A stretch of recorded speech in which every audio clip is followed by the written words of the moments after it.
If you want to continue to follow our adventure, click subscribe. So you don't miss anything, click the bell notification. So we've made it to Mississippi, like I said in my last two videos. We only stayed at the last two campgrounds one day each. This one we're going to stay at a few days, see how it works out. The internet's a little slow, but we really like it here. I really wanted to come here. Last year we stopped by here, but it didn't have any internet with AT&T. This year we got Verizon, and it's working better, but it's still really slow during the daytime hours. That said, I think at night it's a lot better. So I can still upload videos. Not using the OnStar system where I have to have the key on the truck and the generator running. That has really paid off with the Verizon. But anyway, the Verizon allowed us to stay here this time. We're just, I don't know, we're just a few miles from Biloxi, Mississippi. And the National Forest is closed down because of the government shutdown. Temperatures are really nice. Before I get into why I want to discuss southern climate temperatures, as everybody should know by now, we just left like 4 days ago temperatures that were in the 0 to negative range. We were in Missouri. Missouri just got 20 inches of snow. Here you're seeing me shoveling the snow out like a madman, trying to get my camper out. You know, I wasn't able to go into the national forest or the conservation areas. I had to stay in the city. I had to stay hooked up at my mom's house. I recognize what everybody's going to say. I get it. Everybody's going to say, go to Arizona. Well, folks, I'm just not going to go to Arizona from, I don't know, about December through mid-February. It's a YouTube convention out there.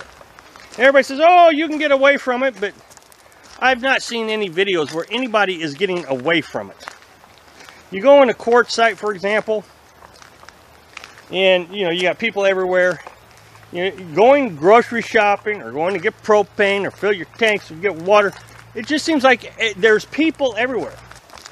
Going to southern Florida, which I will do one of these days, but not in January. I won't go there in January. Now, I might go there early.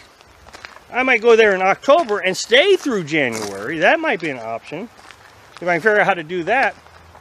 But if I were to leave here now and go down to Florida, there's a pretty good chance, southern Florida, there's a pretty good chance I wouldn't find any place to stay because everybody's already there. So basically, I'm late getting there, and there would be serious problems. Right now, I can't even go to northern Florida because it's hunt season. And during hunt season, you know, campers go out to those hunt camps for 3 months at a time. And those things are always jam-packed. We barely found a spot last year, just in the nick of time. We got there in December. And boy, I mean, it filled up quick. So right now we're in Mississippi, and it's about 45 degrees outside. And it got down to 35 degrees last night. I'm not complaining. I am trying to explain to you that you need to be prepared for certain things that I was not prepared for. And so instead of me sitting here telling you like all the other YouTubers do, that, oh yeah, if you want to stay warm, go there, go here, go there. I'm telling you some of the things that if you run into a situation where you can't go there, like I'm not going to go to Arizona, and regardless of what anybody says, it can and does get cold in Arizona. Last year we went to northern Florida during the hunt camp, like I said, and I was absolutely astonished how cold it got there. It snowed. Being here in Mississippi right now, 45, 50 degrees. Last night it got down to 35. Tonight it's going to get down to 28 degrees. It's much better than being in Missouri because I don't have to dig myself out of the snow. I don't have to figure out how to keep water thawed. Water is not going to be an issue. As a matter of fact, here at this campground, they have not shut off the water. It doesn't get down to these hard freezes. I recognize people are going to say this is easier to do, and I agree. When you're up in the north and you have to go outside when it's 2 degrees, or you have to try to figure out how to heat your camper when it's 2 degrees, that's tough. I know, I just did it.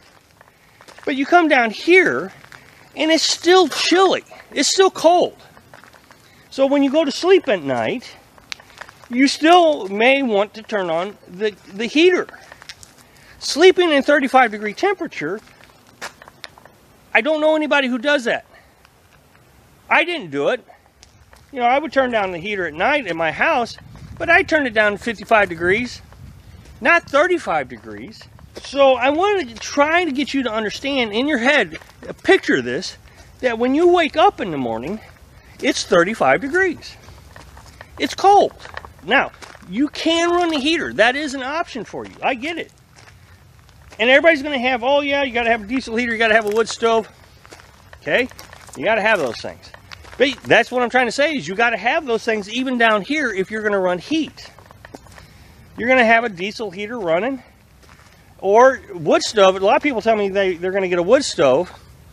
But it's my understanding those wood stoves consume a lot of wood, so that means that probably in the middle of the night you're going to get up at 35-degree temperature. My point is I don't want everybody to get into this mindset that I got into, that I am going to come down here to Mississippi, northern Florida, and I'm going to hang out on the beach and get suntans. Because that's the image I got. I mean, I'm watching this one YouTuber right now. He's down in southern Florida, and he's staying in resort RV parks with swimming pools, and he's swimming right now in mid-January, but he is spending a fortune doing that. If you're going to be just a humble little nomad like I am, and I'm not even talking about my minimalistic lifestyle, not everybody can afford thousands of dollars to go down there and enjoy the big party. So this is key. If you're going to be an RVer, yeah, you're going to spend a lot of money, but if you're going to be a van dweller and you're going to be moving around every 2 weeks, it's not private campgrounds you're staying at, you're staying at public campgrounds, you're going to have to endure colder temperatures quite regularly. Just be aware that coming south still, or going to Arizona, you're still going to have to endure cold temperatures. Thanks for watching. Quick like if you like the video, and happy travels.